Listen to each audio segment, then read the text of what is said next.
given that the subject this morning is on Buddhism, I thought we would do a Buddhist practice so that you could kind of get into, kind of feel what that practice feels like. I just wanted to say I've taught this before. Some of you know that I spent 10 years at Quincy College teaching world religions. I taught Intro to Philosophy. I taught contemporary social problems. I taught racism. I did that for 10 years on my day off from the church. So it was really kind of, for me, a way that I really liked interacting with the students, and I really learned to really love teaching. I taught at Andover Newton. I taught pastors, seminarians, how to be pastors. And then in Pennsylvania, I became a professor of religion for Dickinson College and taught courses like God and Society. I taught world religions many times. So this is really something that I feel very comfortable teaching. I have probably taught world religions maybe 20 times in different courses. So as I say, for me, it's really kind of nice when I teach college to have an opportunity to just interact with young people and listen to what they're thinking about and praying about and questioning and things like that. So anyway, that's a little... Yes. Actually, the last course I taught at Dickinson College, I had 25 students, and the really nice thing for me is that the first day of class, everybody, they were all maybe 18 to 22. They went home and told their roommates about how much they enjoyed the class. So I had all of a sudden this surge in registration that people wanted into the class, and I had said, no, 25 is like but I thought what a great story, that these kids really enjoyed it so much that they, but anyway, the last time I taught, I asked for hands about asking how many people in this room are affiliated with a church or a mosque or a temple, and one person's hand went up, young girls, one. This is out of 25. And I said to her, oh, what church are you affiliated with? And she said, oh, I'm a member of the United Church of Christ. And I said, oh, really? What church is that? And she said, oh, the church in Hanover, Mass. I said, is Don Remick your pastor? And she said, how do you know that? I said, he's a friend of mine. So that's my great story. Anyway, so I'm going to be talking about Buddhism today. And please ask questions. If you have a question, if you wait till the end and then ask the question, I will likely forget what it was that I was talking about. So we're going to do a mindfulness exercise if you're comfortable with doing this. I'm going to ask you to find a comfortable position in your chair and to just get relaxed. To feel the calmness of this moment. If you like, you can close your eyes and you can clasp your hands, and in Buddhist meditation we ask that your thumbs touch like this. This has been a chaotic week. A snowstorm beyond all snowstorms, and most of us were not plowed out right away. Others of us lost power. The fear of being cold, of being isolated, the fear of running out of supplies. Very real fears for us this week. You may have heard the news this morning that Israel and the US are currently bombing Iran. There's so much going on, so much craziness that surrounds us. I want you to just be in this moment. To take a few deep breaths and release the tension that arises from thinking about all of this. Take a break, a vacation from the stress of everything on your mind, especially all that causes suffering. Be good to yourself. Tell yourself that you're doing okay, that you're here and you're present to yourself.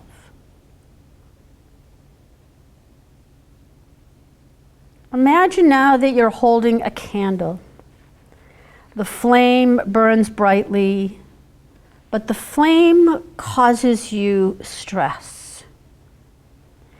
Think about blowing out that flame. Breathe in and out. Extinguish the flame. The fire that invokes desire within you. And when you do, you will reach nirvana, the state of being in which you no longer feel suffering. Is that where you want to be? No suffering, no experience, cut off from the world? Think about that for a moment.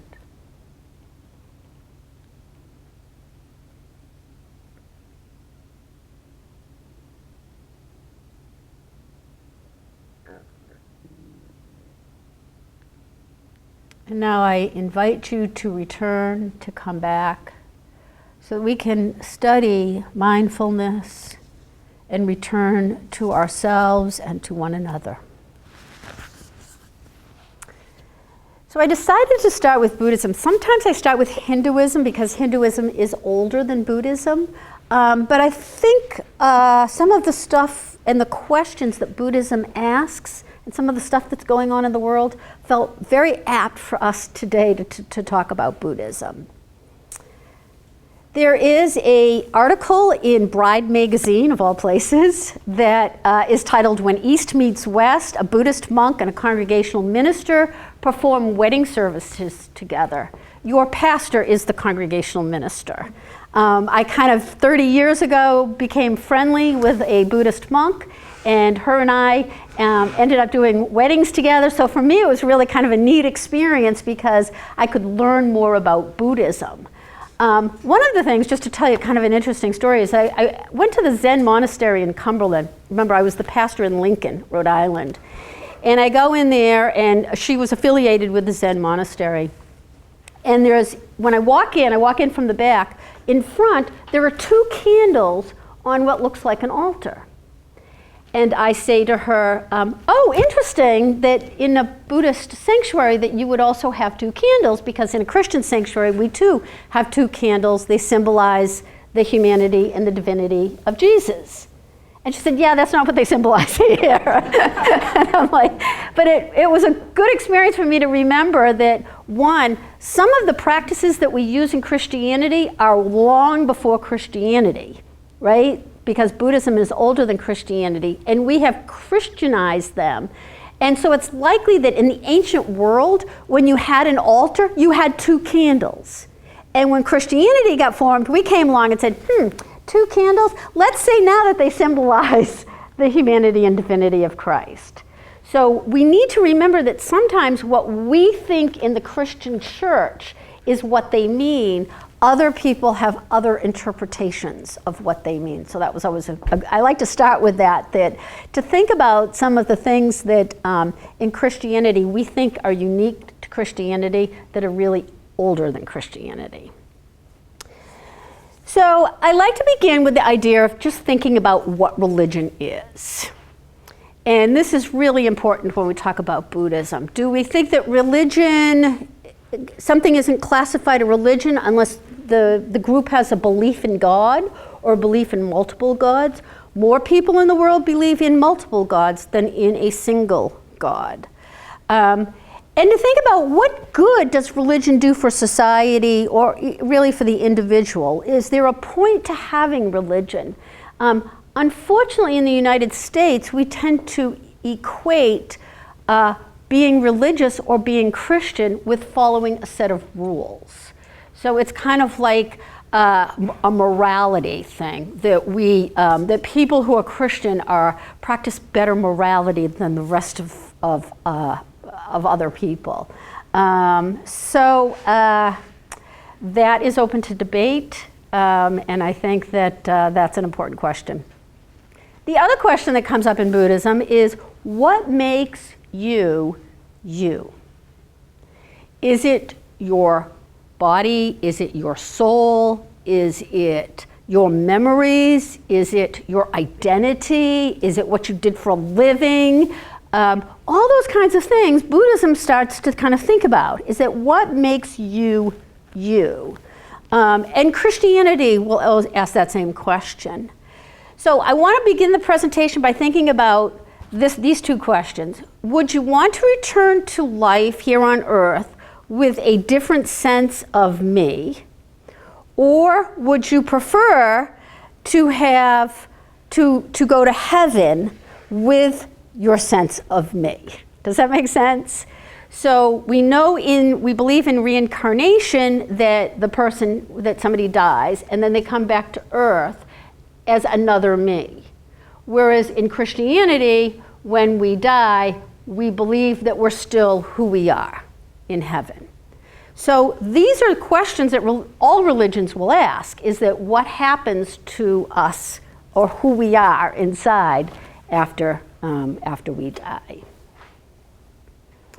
So this is kind of a basic overview of Buddhism. There are no gods as the way we think of gods in Buddhism. And the other important theology that's attached to Buddhism is this idea that there is a soul, but the soul is not eternal. It's not something permanent. It's not something that goes with us from this life to the next, whether or not we return to earth or we go to heaven. So Christianity, however, does believe that the soul is eternal, right? You have always been, and you will always be. And a really good sermon I once preached was, "Where were you before you were born?" So if you're interested in that, I can preach about that again. But that's a very Christian way of thinking about the soul. In Buddhism, there's nothing that's permanent, and even the soul is not something that's whatever makes you you is not something that's permanent. Buddhism, really more than other religions, it really wants to talk about suffering and why people suffer and what we can do about suffering and what causes it is very, very important to Buddhism. I also want to note that many Christians are converting to Buddhism in the United States. So much so that I've met quite a few people that will say that they're a Buddhist Christian. And I'm asked, is that something that can be? And I say yes. I call it hyphenated religion when I write about it. It's especially because Buddhism is really a mindfulness exercise that you can practice Buddhism. What I'm cautious about and what I want people to be respectful of is not imposing or superimposing Christianity upon Buddhism. That Buddhism by itself can stand alone. It focuses on mindful eating, on meditating, as I brought you through a meditation exercise. At my last church, and I don't know how I inherited this, but at Newman, they had a section in the bulletin. It was called Heart to Heart. If you've ever watched a Newman Congregational Church worship service, it's called Heart to Heart, and it's a spiritual meditation. So every week I walked the congregation through a spiritual meditation exercise. I don't know why it was called Heart to Heart. As I say, I kind of inherited it that way. And people liked it. You know, it was just kind of a moment to breathe and to practice, have a spiritual practice. You all know that I have a master's degree in social work. I'm also an LICSW. For years I saw patients. I also have a doctorate in psych, so I saw patients as a psychologist as well. So I can tell you that in the world of psychotherapy, this mindful practices are being used to help people with depression and anxiety. And Buddhism began in India around the 6th to about the 5th century. So what I want to draw your attention to when I talk about the founder of Buddhism is the fact that Buddhism is 500 more years older than Christianity. So I'm going to try to draw your attention to some of the things that Jesus says that may have been circulating at the time that were part of some of the more ancient religions. How am I doing for time? Okay, moving on. The Buddha. The Buddha's name is Siddhartha Gautama. The TH is not pronounced in Sanskrit, or is it in Hebrew? So bear with me, I almost never pronounce the TH if I'm talking about a different religion. he starts to realize that he's lived countless lives, this man, and he lives about in the 500 BCs. I think it's like 536 BC. He's a prince. He's born into a royal family. He's surrounded by the majesty of this beautiful palace. From looking in, he's got it made, right? That's what we would think as Americans, right? He's got it all made, the wealth, the everything you ever wanted kind of thing. And he even gets married and has a son, though he doesn't stay long term with her, and decides that he's going to go out into the forest. And he goes out to the forest and he has this experience of meeting, sometimes it's only 3, but in other readings in Sanskrit, it's 4. He has this experience with an old man, a sick man, a dead man, and a wandering man. And this is significant because all 4 of these encounters are the same 4 encounters that we all have, right? So these are all the same things about ourselves, right? We all are going to experience sickness, death, feeling lost and wandering around, and we're all going to get old. So they're significant encounters because they apply to all of us. And so after this experience in the forest, he has this, what's called the Great Renunciation. He kind of rejects his life in the palace and kind of takes a couple of steps back and realizes that there's perhaps something more to life than he felt like he was destined to live. He also comes up with this concept called karma, which he believes is really part of the whole cycle of life and death. And the cycle of life and death is referred to as samsara. So if you've heard that word, that's what it means. It just means kind of the cycle of life and death. In the Western world, we've kind of taken karma to mean something a little bit different than it means in Buddhism. We kind of think whatever you put into the universe, you get back, right? It's not really the same idea in Buddhism. But interestingly, Jesus will say, I think it's Matthew 5, verse 25, the measure you give will be the measure you get. Right? That's in the sermon, the great Sermon on the Mount. So it's interesting that it must have been a concept that was circulating at the time, this idea that what you give to, and it's really more, not really into the universe, more what I do for other people are things that I can expect to get in return. It's really more about our relationships than like doing something good for the universe. So that's basically his teachings. He sits under the Bodhi tree. I have a picture of that. And has this experience of being tempted by Mara. Unfortunately, most of the demons in the ancient world are female or feminine, right? Yeah. So it stands out to me when Jesus has this experience with, I mentioned on Sunday, this demonic force. It's not a personified thing that we picture of the devil. It's really, the word in Greek just means like force is a better translation, that Jesus is tempted. Guess what? It's masculine, the noun. So it's kind of, it stands out to those of us who know something about world religions and ancient religions, is that because usually the temptress is feminine. So Mara, she's well known. She's well known in Hinduism as well. She's a well-known demonic force. He sees his previous births, and he starts to realize that ignorance, hatred, and his greed are really, ignorance, desire, and hatred are really what fuels or drives suffering. So he starts to, he calls this the 3 poisons. And he starts to think about what is our response to suffering? And I want to pause here to say something about suffering that I think is really important.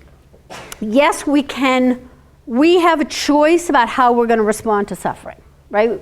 But that also can be a very middle-class American concept of suffering. people who are suffering because they have no food in Africa have less control over their suffering than we would say when we talk about suffering in America.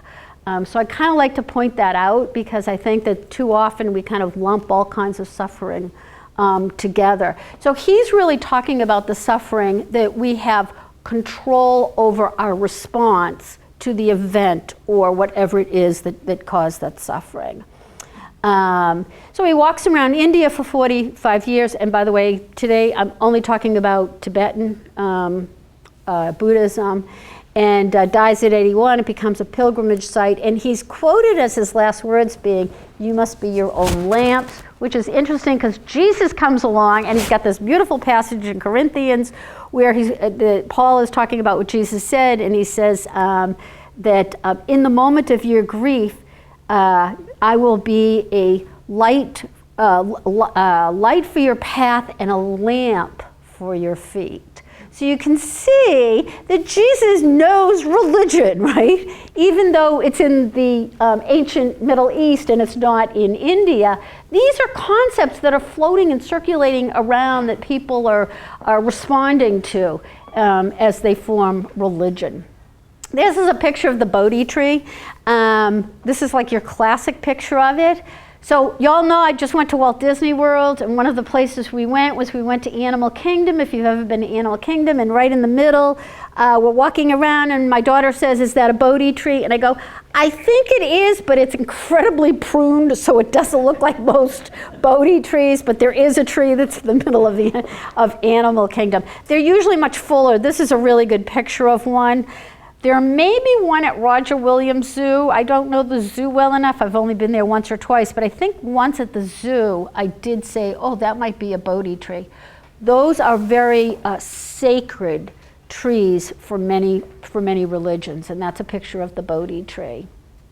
And for Siddhartha Gautama, sitting under the Bodhi tree is where all of these his practice, his mindfulness. This is something the tree was something that was very important to him.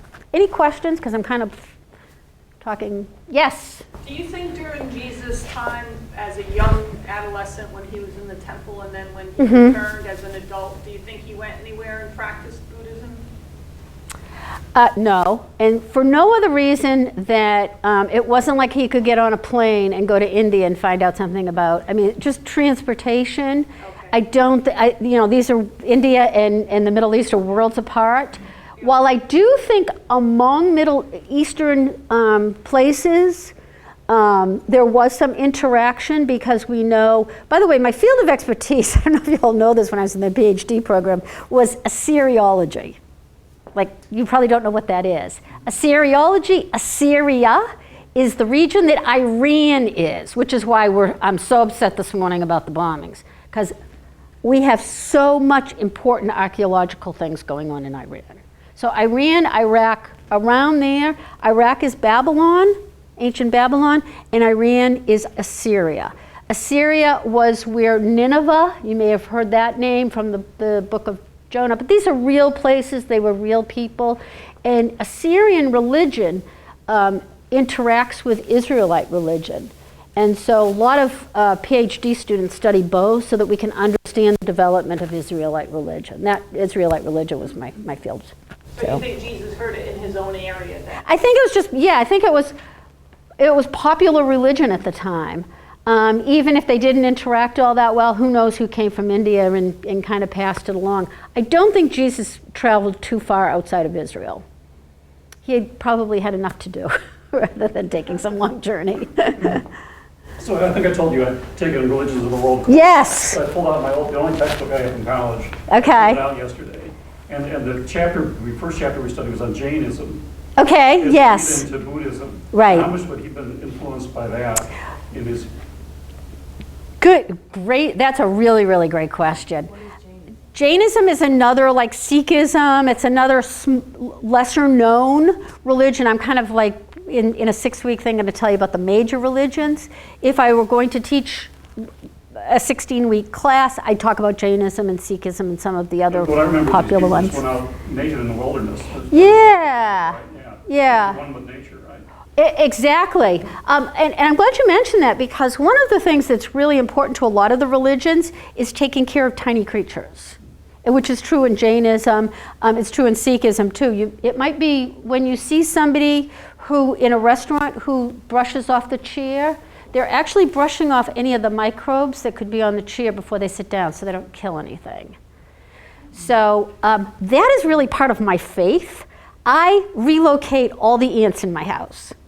I spend hours doing this. It drives my grandkids crazy, but I have it. I don't kill anything. I mean, just because I've studied some of that, that's right, that's so important to like Jainism and Sikhism and some of the other religions. I did mention that I was going to talk about just Tibetan Buddhism. That's pretty much unique to India, but thank you for bringing that up, because Sikhism and Jainism, even Christianity, and Buddhism are in Korea, Japan, China, India, and some other countries. But that's the part of Asia that we're talking about. So yeah, where those religions are popular. Thank you for that. The Buddha comes up with this concept that I think is really important. It's called the middle way. And what he realizes about religion is that religion seems to be about extremes. It's kind of either or. And in Christianity, in American Christianity today, this is a very important subject, right? You're either like way out there Christian, or you're not Christian at all, or you're spiritual but not religious. This kind of idea of extremes. And the Buddha starts thinking about religion, does it really have to be that you have to be a monk in the wilderness or in a monastery, or somebody who shows up for church on Christmas and Easter? Right? Are you with me? That there must be kind of what he would call a middle way. And I think that's really important, because in the time that the Buddha lived, in this 5th, 6th century, really up till the time of Jesus, is this idea of going out into the wilderness and leaving everything behind becomes very, very popular if you want to be a religious person. It is why this group of Essenes in Israel decide that they're going to go to the Dead Sea, to a place called Qumran, and have their own community, and then they're the ones that wrote what we call the Dead Sea Scrolls. So I've been there. I mean, we're talking, there's nothing there. I mean, you can stand there and you can see the Dead Sea, but it's parched, it's arid, there's caves, it's nowhere.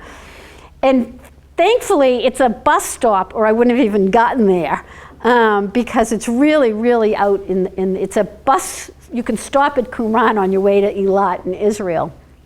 It's so this idea of extremes is the culture in which the Buddha lived, and Jesus as well. And I think Jesus really does have much more of a kind of a middle way, that you don't have to give away everything, that you should keep stuff for yourself, what you need. And this becomes really, this is very much a part of the Buddha.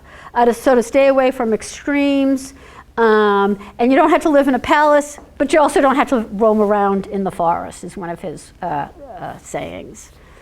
So he wants to talk about what suffering is, and really believes it's this kind of craving to get more, to do more, to be more, to this absolute drive. So it's this, and I think one of the appealing aspects of Buddhism in American culture is that we've become this culture that really emphasizes, right, this kind of drive to accumulate, to power and resources and things like that, that appeals to people about Buddhism, is that it's this kind of like, wow, do we really need all this stuff? Do we really need to achieve all of these things? What do we really, what are some of the things that drive us that ultimately cause our suffering? And that's what the Buddha is talking about, the things that absolutely cause our suffering. I wanted to point to this Romans passage. I'm often asked about it, where Paul, this is Paul speaking, Because we know that suffering produces perseverance, and perseverance produces character, and character produces hope. All that is good if you are suffering from something that is not something that's caused by social policies. Right? So we don't want to use this passage to say, well, people who are poor and suffering, or people are homeless, well, this is a good thing for them because that produces character, which produces perseverance, which produces hope. No, that's not what suffering is meant for Paul. So I like to point that out. The next thing that's very important to Buddhism is this idea of Four Noble Truths. The word dukkha is the word for suffering. And by the way, I don't know a lot of Sanskrit, but the scriptures are often the Holy Scriptures for Buddhism are written in Sanskrit. Some of them are translated into Pali. Pali is the one that doesn't use the TH sound, which is, I know Pali a little bit better. So all of life is this kind of suffering. We keep putting energy into things that we think are going to bring us happiness, but all they bring us is dissatisfaction and suffering. That's a very Buddhist way of thinking. And so happiness can be achieved if we say, okay, stop. Like, stop trying to achieve and accumulate and do all of these things. That's the way then to achieve a sense of satisfaction with life. So that we cause our own suffering, that everything is continually changing, there's nothing permanent, and that suffering can end when we stop the cycle of wanting these things out. And the Buddha will talk about the way out of the cycle of suffering is what we call the Eightfold Path, or the Eightfold Way. So, so this is the wheel that is often used. It's a symbol in Buddhism. And I'm just going to read what they are. Right view, right intentions, right speech, right action, right livelihood, right effort, right concentration, and right mindfulness. This is kind of the focus for the Buddha on how to stop the suffering and to feel some happiness. Many professors have tried to categorize the Eightfold Path. The best way I think to do that is to talk about how that effort, concentration, mindfulness, view, and intentions are something that we think about before we do. And then behaviors are right speech, right action, and right livelihood. In the world of psychology, one of the things we do as therapists is we help people to understand that their attitudes, A for attitudes, often determine B, their behavior, and behavior, B, has C, consequences. So one of the things that a therapist is trying to do is to help people to understand A, B, and C, how their attitudes influence their behavior, and their behavior brings about consequences. That is very much of the same of what is going on here. How we behave and the things we do are often a result, or are a result, of what we think or what our attitudes are before we do them, right? And it's the same kind of things that when we talk about is that our intentions have impacts. Sometimes we didn't mean for our intentions to impact the way they do, but to always think about the relationship between our intentions and our impact. That's a very Buddhist way of thinking about our behaviors.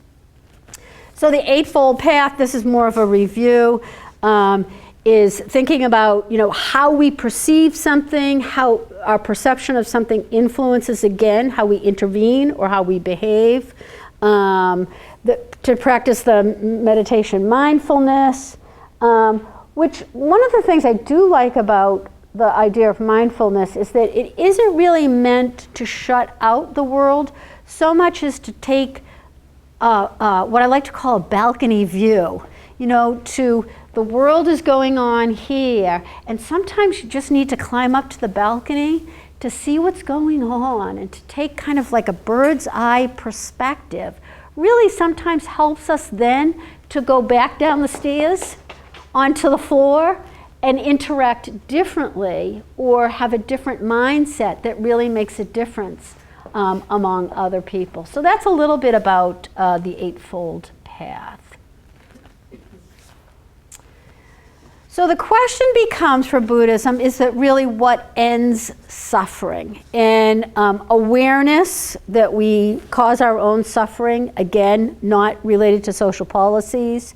And when we realize that our response to suffering is something that we can control, looking at what the options are to be able to then, as I say, from that balcony view is the best way that I like to describe it.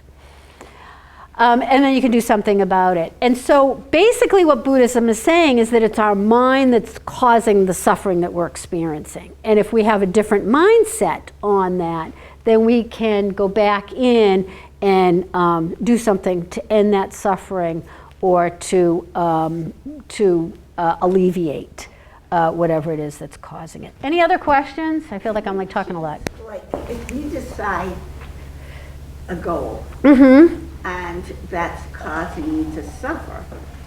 If I say, well, it's worth the suffering, is that okay? Yes, that is okay. That is okay. I think the suffering that you're absolutely right, because there, you know, I equate it to like running the Boston Marathon, right? I did it 8 times. It was horrible it was painful. It was, you know, to prepare for it.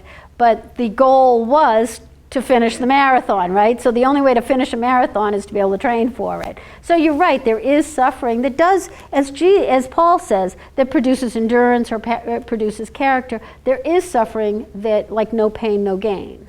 But it's almost the suffering, the motivation to reach your goal. I think the suffering here is the suffering that feels like it has no purpose. Like there's no goal, there's just suffering. And we all know in our own lives, right, that there's some things we just can't let go of, and they keep us up at night, and they, you know, that's the suffering that I think Buddhism is talking about, is that just that suffering that can be controlled, that can be alleviated, if we so chose in our minds to do so. Does that make sense that way? Yes. There's suffering referred to here about our mind. Yes. What about the people suffering, bodily suffering, for sickness, cancer? Great point. That? Great point. The suffering that is being talked about here is the suffering that is not related to a life event like that. So you're absolutely right about that. I think too, and same thing with the Romans passage. I think the suffering that is caused from, say, social policies related to food security and shelter security is not the kind of suffering that we're talking about here. The kind of suffering we're talking about here is the suffering that is caused by the mind. I love what you said. That's absolutely exactly what it is. Not suffering that's caused from an illness, from the loss of a spouse. That's not the suffering that's being talked about here. It's really the suffering that we do to ourselves over being hard on ourselves, whatever. Angst. Huh? Angst. Angst, yeah, good word. Thank you, Karen. Yeah, no, good word. So that's really the suffering that's, and to some extent the suffering that we do experience when we think about dying, and the suffering that perhaps is caused by a sickness before we die. So there's a little bit of that, but I just wanted to emphasize it's not the suffering that's caused by social policy, because too often in America we justify social policies that cause people suffering because we have this kind of mindset that everybody can control suffering.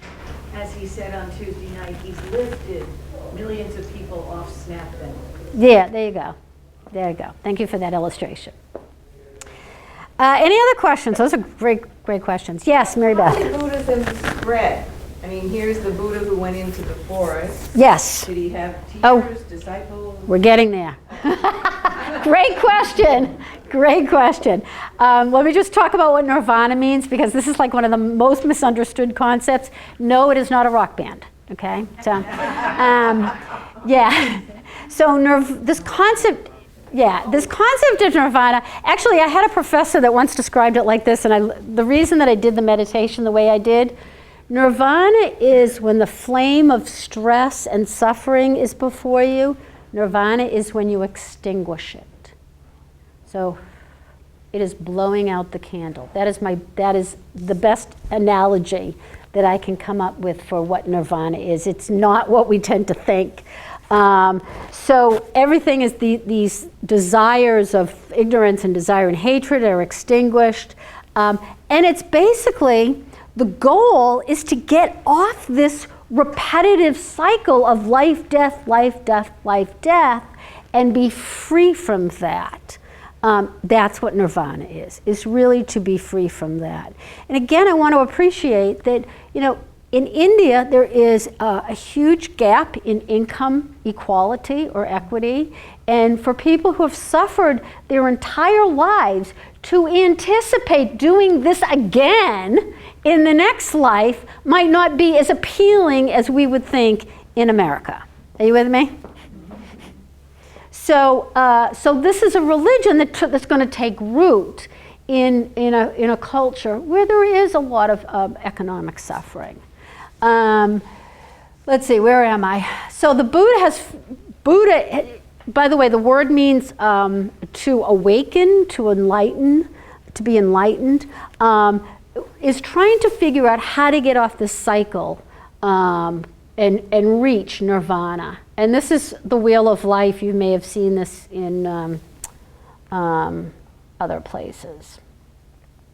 I want to really quickly talk about the different Buddhas that you might see. Ian. The concept of nirvana, do you think that relates to when Jesus says the kingdom of God is within you?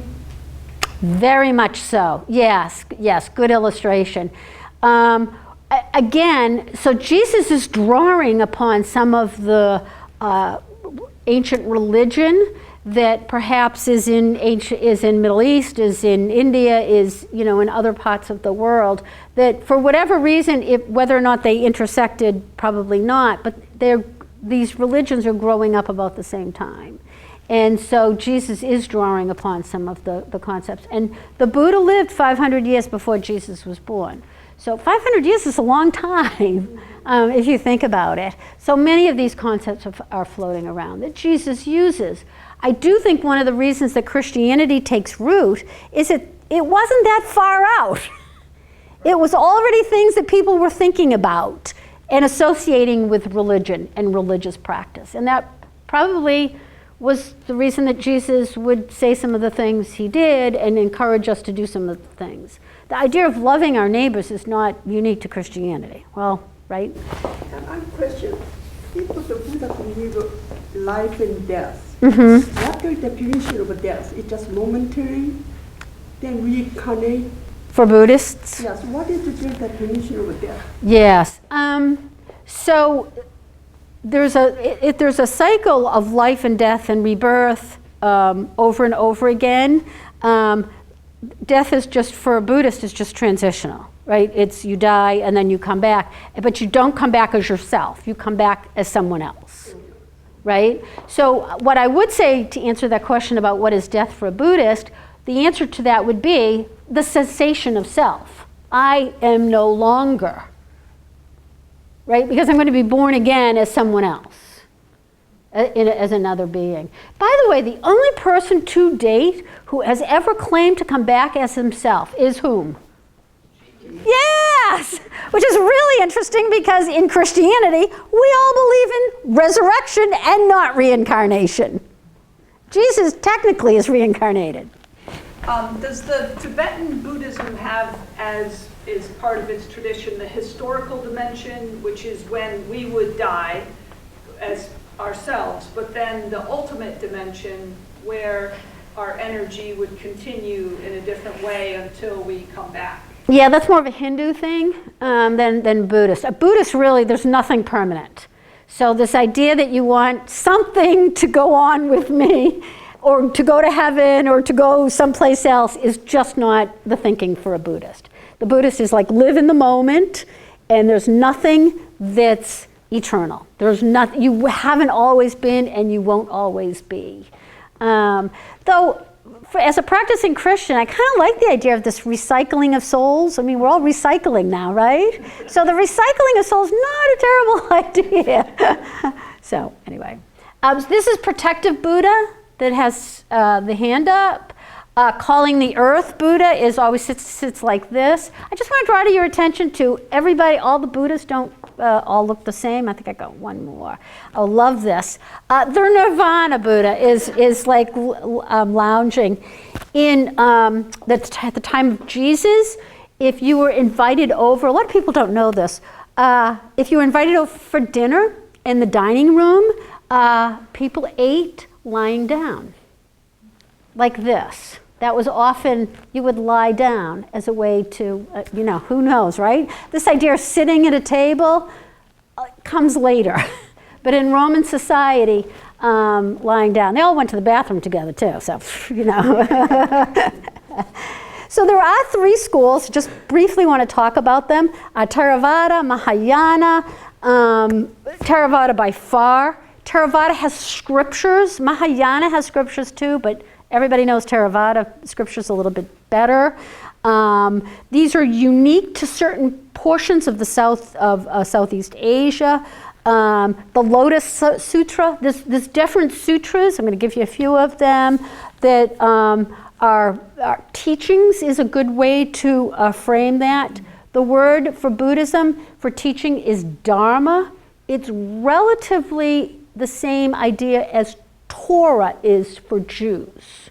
So if you hear the word Torah, by the way, is translated by English people as law, bad translation. Torah is really teaching, and Dharma is teaching for Buddhists too. So draw your attention to that.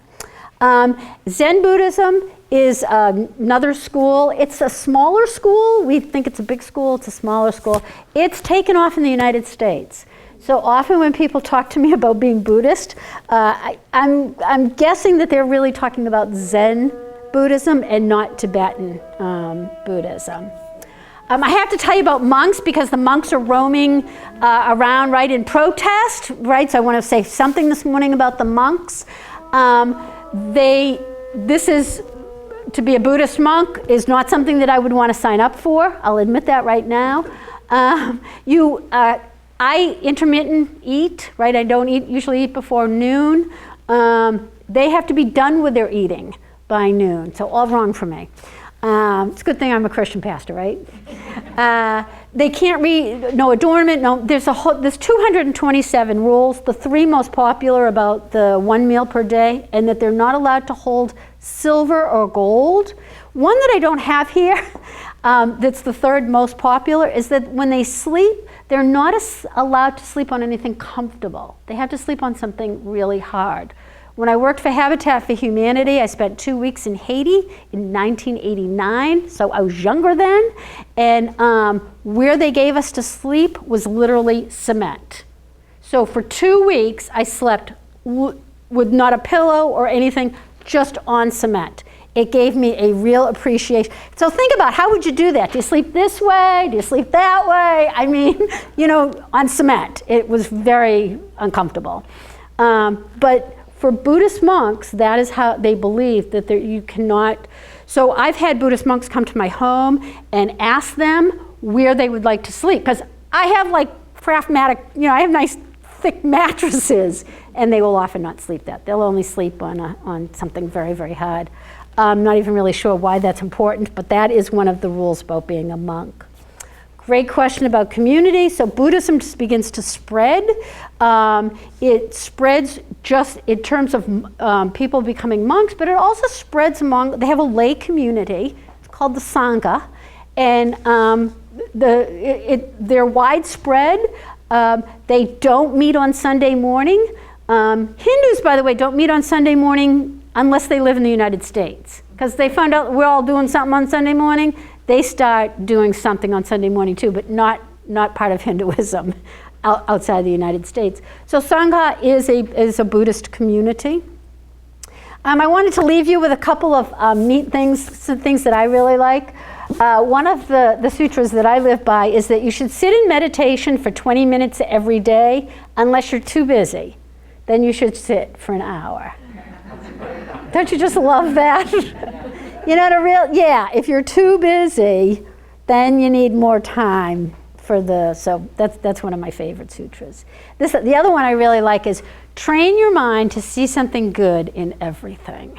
And I really try to live my life that way. In everything in things that happen, in people, in situations, you know, what can I take from this that I feel like is something really good?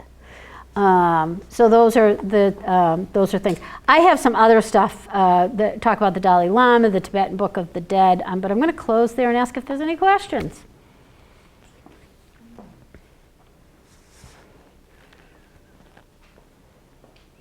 By the way, Buddhism I usually teach over like 4 weeks, so this is condensed. In Buddhism, you say once you reach nirvana, the reaching happiness, the way concept we have, American concept of happiness or something else? Great question. Something else. A Buddhist would not say that nirvana is equated with happiness. It's more that the sense that the suffering goes away, or the drive for suffering goes away. So it's more somebody once said something wonderful to me. Christianity makes something out of nothing, and Buddhism makes nothing out of something. And I thought that's a really good way to think about it, right? God creates, right, out of chaos or out of nothing, and makes the universe make something. So that is entrenched in our way of thinking, right? You take nothing and you make something out of it. But for Buddhism, they're taking something and trying to make nothing from it. And I think that's a good way to think about nirvana, is that it's really not happiness, it's not really a state, it's just the sensation to stop this idea of all of the poisons that make us experience suffering in this world, and getting off that. Some people will talk about nirvana as like heaven, or you know, that if once you get off the cycle. But I don't think Buddhists think about it that way. They just, because there's nothing permanent. It's just that stopping of that drive, that constant drive to be good enough, to be loved, to have enough food, or have enough resources. So it's more of that I would talk about for nirvana. Because I grew up within Korea, Yes. More than 50% Christians in the Buddhism. Right. At that time, there is no concept of happiness. Right? Oh, interesting. Interesting. Our Constitution guarantees happiness. It's just fantastic. Interesting. In our culture, happiness is really like underserved. For instance, when baby was born, everyone, oh, she's beautiful, he's beautiful. We try not to say that. Interesting. In order to prevent maybe they will take over. Right. So we just, even the beautiful, we just don't express it. Right. Something I grew up really not expressing. Yes, understand that. It's the end thing, right? It's just really fantastic. You make a really great point, is that religion tends to take root when it fits with the culture. And so if in Korea, and I don't know very much about Korean culture, if happiness is not kind of a goal or something that one aspires to in circumstances, you can see then why Buddhism would be something that was popular, because that's not something that is important into the culture. So one of the things, and this is a relatively new thinking especially in academics, is this idea that religion takes hold in places because of it fits with the culture, or it helps you to explain the culture. It doesn't challenge the culture, it fits with the culture. And it's one of the reasons that Buddhism starts in India, right? And then it spreads to Korea, it spreads to China and Japan. It gets tweaked, right, in those cultures to fit with the culture. Christianity does the same thing, right? I'm often, So when I teach, if you asked, oh, Laurene Bowers is our pastor, what's her field of expertise in the world of academia? My field is American Christianity, right? I just wrote a book called The Future of American Christianity. People say to me, why are you talking about American Christianity and not talking about Christianity in other parts of the world?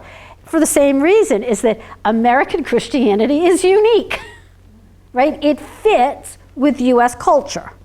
If it didn't fit with US culture, and it's fitting less these days, it doesn't spread or doesn't take root. And as we all know, there is significant decline on how many people are claiming to be Christian. By the year 2070, fewer people, Christianity will no longer be the majority religion. By 2070, will no longer be the majority religion, right? So we're a Christian nation. That will take hold until about 2070. Just fewer people on the census are claiming that they are Christian. So as our culture changes, there's something happening in our culture that is no longer promoting Christianity. And there are people trying to figure that out, like myself. But does that make sense? I mean, much of this is exactly what we're talking about, is when it fits with the culture, it's something that takes hold. And so when people ask me, why is the church in decline? This is the kind of stuff that we talk about, is that the further apart Christianity or American Christianity becomes from what's going on in our culture, the less it seems relevant to our younger people. Is that fair to say, Teddy? Thank you. Any other questions? I have a question because Please. In Korea, she was saying when we look at a baby, we don't. So is that also kind of like pride in being the same kind of philosophy, or? I think it's more of an expression of happiness, that's just not, is that fair to say? Just It's more modesty. more modesty, yes. Talking about the middle way. Yes. Instead of extreme excitement, she said that. Right. But after the Buddhism, now China developed Taoism. Yes. And walking the middle road. The middle road, absolutely, yeah. Great, thank you. Any other questions or comments? Yes, Tom.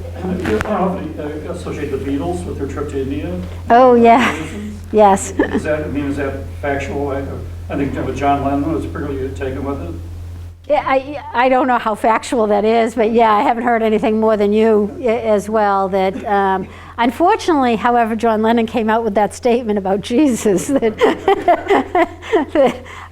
didn't sit well with in American Christianity. But yeah, I think people like the Beatles.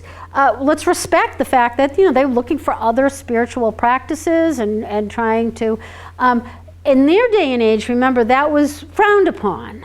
The beauty of this age, I think, is that it's more encouraged. And when I teach it to a bunch of college students, I'm like, I'm not trying to make you Buddhist or Christian or whatever, but I want you to make an educated decision about which religion speaks to you and helps you to live your faith and be a good person in this world. So that's how I teach it. Instead of like trying to get people to be Christian or whatever, is that, we can make an educated decision. That was not true for one person in this room. I mean, I'm Christian because my parents were Christian and they were Baptist, conservative Baptist, right? So that's why I'm Christian. I mean, I never sat down and studied all of this and then decided which religion I was going to be. That's a relatively, what we call postmodern decision to be able to make. Ann?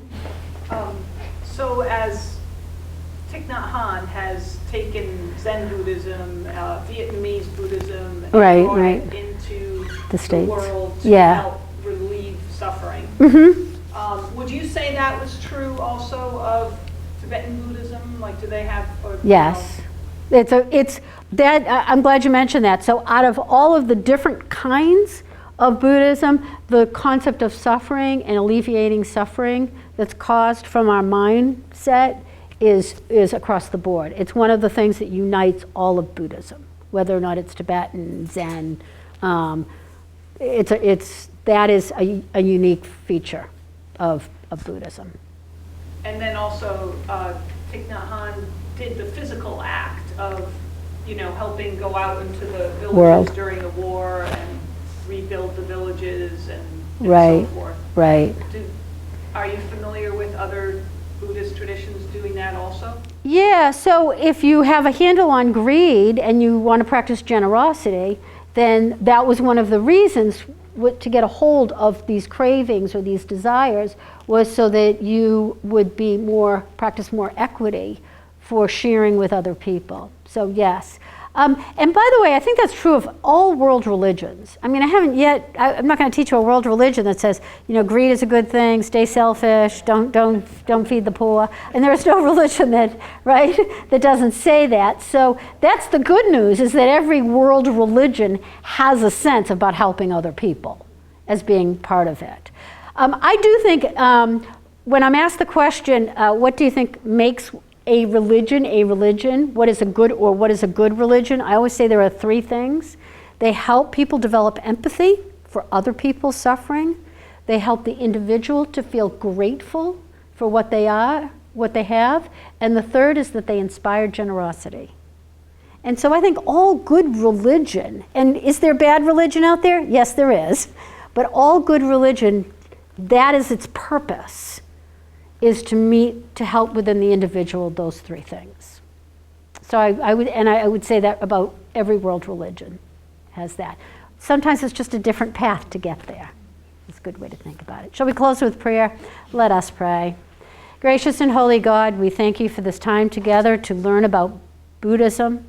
We pray that you will open our minds, O Lord, to really appreciate and respect the practices and the rituals and the religious views of other religions, that we may, O Lord, learn something more about our own.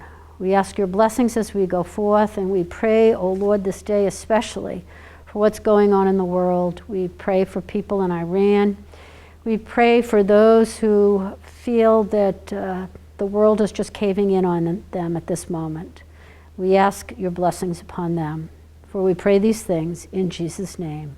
Amen.